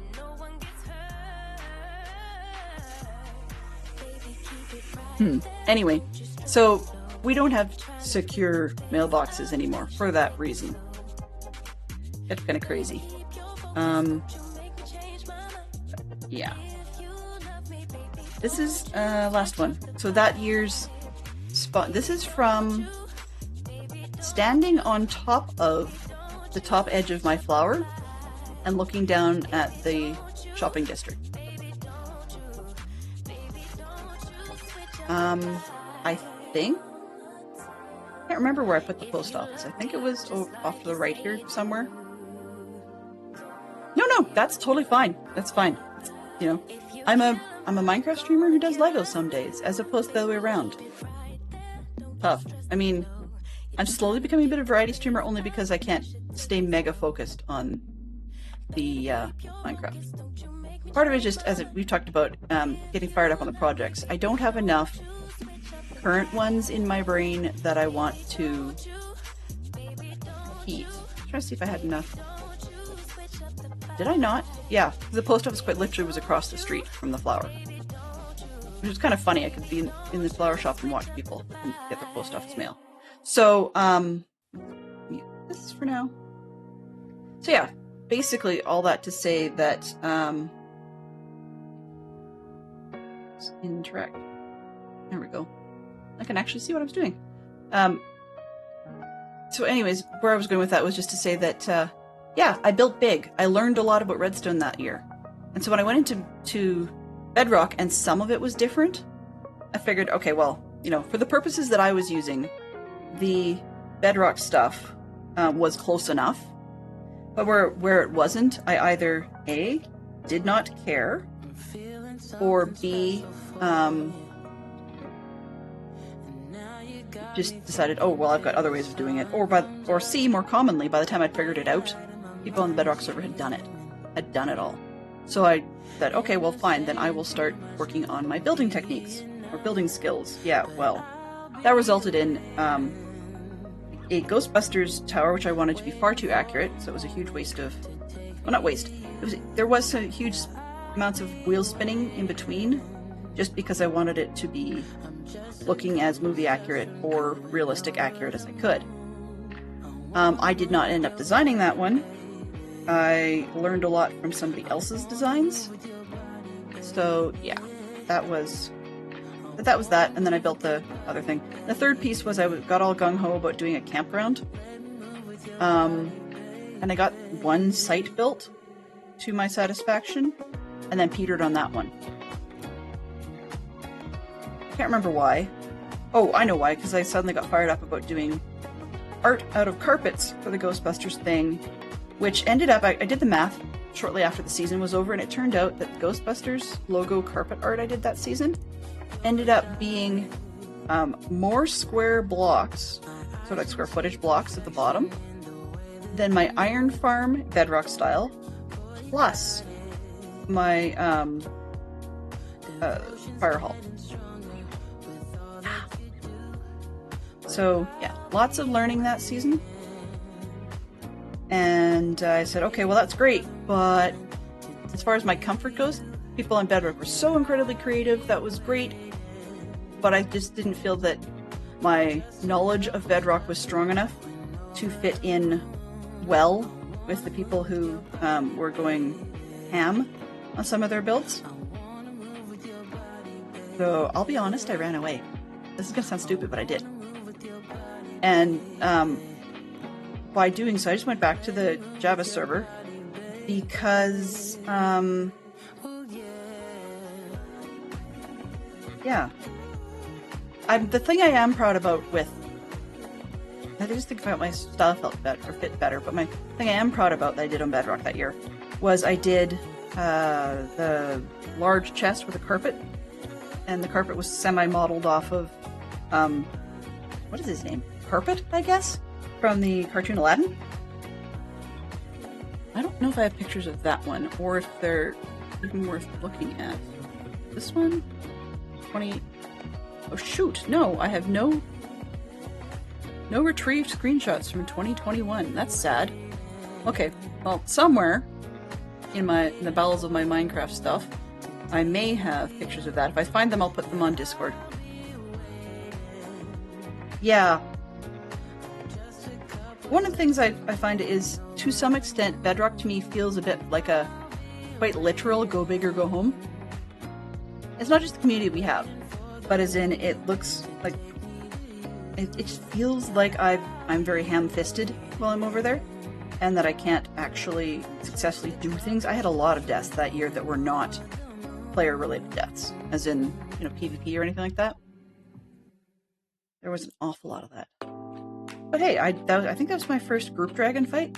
It was on the Bedrock server. Once again, though, strangely enough, still with some of the same faces, because they can play both. Yeah, exactly. And, I mean, every once in a while the monster rears its head out of, one style's better than the other. Well, yes, it is. I'm sorry. I'm not going to argue that one is better than the other. But there's always a qualifier, and that's the thing people seem to refuse to remember. There's always a qualifier. And it's not a but qualifier, it's a qualifier of, yes it is, but for what? What is it better for? What is it better in? What is it better about? Because each of them has their own perks.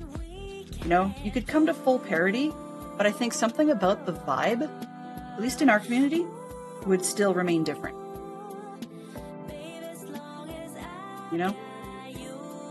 And the other part of it is I am incredibly lost.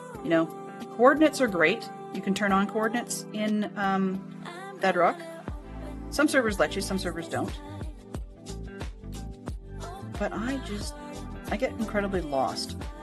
And the other part is, even if I train myself not to use mini-maps or main maps or any maps at all, even if I choose to train myself not to do that, I just got really lost in Bedrock, so I spent an awful lot of time staying around the areas I knew. The other part of it was, I didn't have any patience for the yeeting that was happening in Bedrock, with just the Bedrock being Bedrock glitchy, where people were getting stuck thousands and thousands of blocks away. That was part of the reason for the genesis of the sewer that became, where the people were talking about being sewer rats. That's where all that came from. Okay, that's got nothing to do with Lego, but that's okay. Yeah, that's the side effect of being me, is that, as I said, I'm a DC community Minecrafter who loves to do Lego as a side thing. Yeah, here's the thing. I can write them down, so I actually had lists, and I still do when I do New Worlds, as I have lists of coordinates to things I'm interested in. But the problem with it is I'm still not very good with numerical coordinates. Like, if you give me, compass rose coordinates, or real world compass type things, and it don't even have to be generic, what do you call them? Like degrees or anything like that. I could figure that stuff out in real world sort of thing. That doesn't have to be northwest or whatever. Or give me a clock where facing this particular direction, you're going to get, go 11 o'clock. Fine, I can handle that. But going somewhere in Minecraft where I need to know how to follow the Minecraft number coordinates, it seems so ridiculously counterintuitive. There's nothing wrong with it. It's just, to me, it seems incredibly counterintuitive. Because the pluses and the minuses at weird times don't always feel like they match up with, when you talked about graphing in school. Like, that's sort of what my gut wants to expect, is graphing in school. So if you think about plus X always goes to your right, and plus Y always went, up and down, or whatever, and then Z was kind of like coming out of the page at you in that sense, then that was fine. I could wrap my brain around that. But this Minecraft coordinate system, it should be the same in a way. And a lot of people say, yeah, it is just as easy to figure out as that is. Somehow my brain doesn't see it that way. So I'm always lost. So whether it be Bedrock or Java is irrelevant in that case. If I can't find my way around, I can't find my way around. I mean, I can do it eventually, but it's not easy. Yeah, what's the other thing? One of the things that has occurred to me is I'm tempted to try a season because it's new-ish, or I haven't done it in a long time. I'm tempted to try a season where I don't use any of the major mapping systems like Journey Map and stuff. Or I have it and never display the mini-map or whatever, something along those lines. Two things would happen, which might be more appealing to you guys for all I know. One, I'd end up dead a lot more from mobs because I wouldn't see them coming. Maybe that's a good thing, I don't know. Two would be that, sorry. What did I look for? Oh, this one. The second piece would be that I would probably lose things a lot more because stuff would drop and I would forget to pick it up. A lot more of a accidental make waste.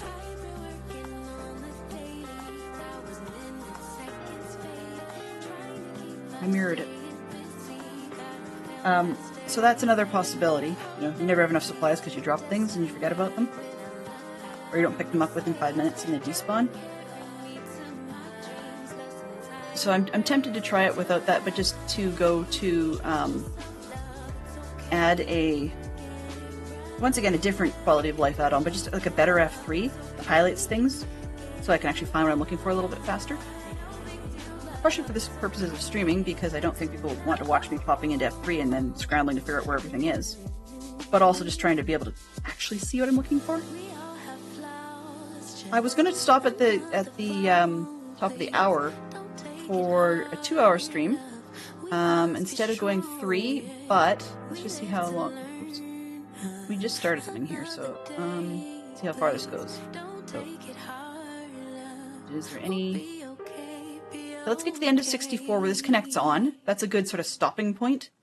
Then it's almost another like reboot chunk for the other side, and then we'll call it because we're almost there.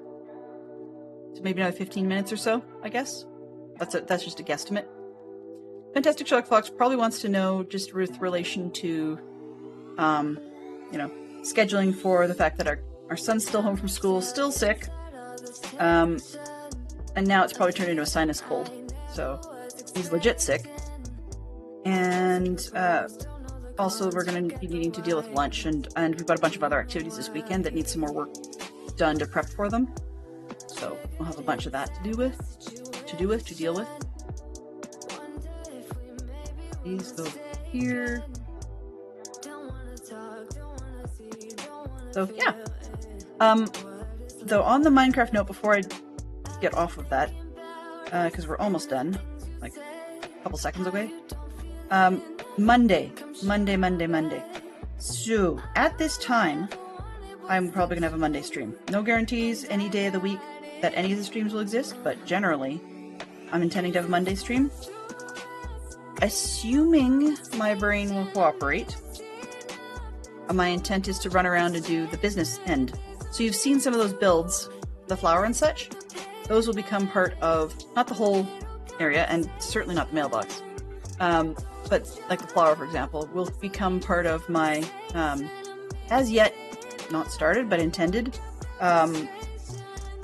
solo archive I built it world. Even ones that, may have been built off of a schematic or something, I constructed it, so I'm going to claim it. That's just my world anyways. But it needs to have some of this year's builds that I did build from scratch turned into schematics to just paste into that other world. So I'm going to take some of the time Monday and fuss around with fumbling my way through some light Matica to get that done.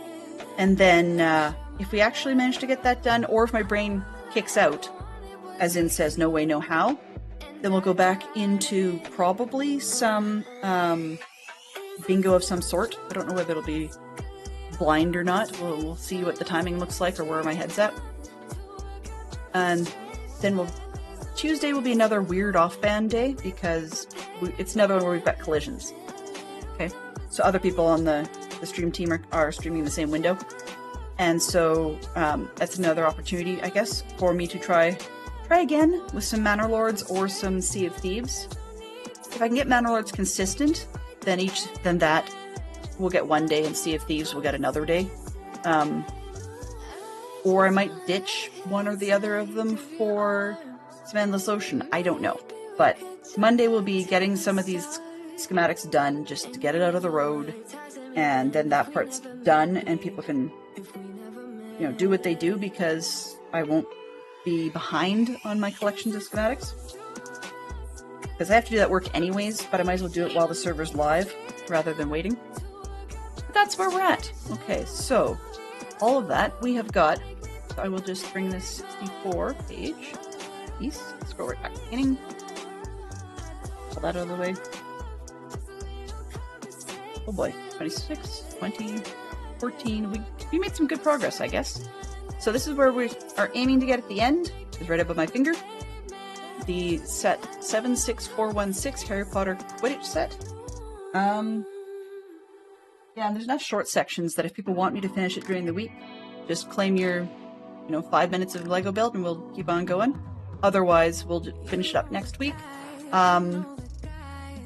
Goal, cross my fingers, is to have a poll up in Discord of what options I've got for other sets.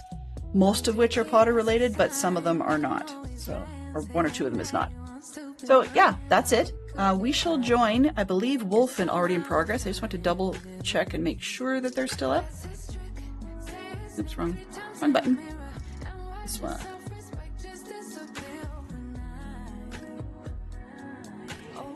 Aha, they are indeed. They've been up for 2 hours and 13 minutes. They tend to run about 3 hours, so let's catch them for about the last 45 or so. And, yeah, give them all our best. Alrighty, so let's get that raid started. And button, there we are. Mischief managed. I don't know if Mischief was exactly managed, but some Quidditch build was actually had. Once again, if you guys have any feedback of any sort whatsoever, positive, negative, just commentary, conversation, otherwise, go right ahead and throw it in the Discord. If you're the type that likes emotes, there are some for copying pasting. Otherwise, thank you very much to everybody that came through today. Thanks to our moderation team, which was pretty much full house this time round. And thanks to our chat from Killer Panda.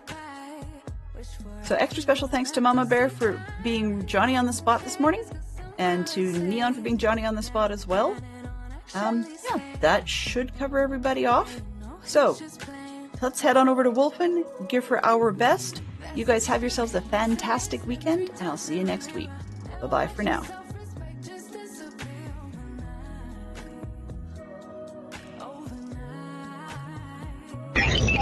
Transfer complete.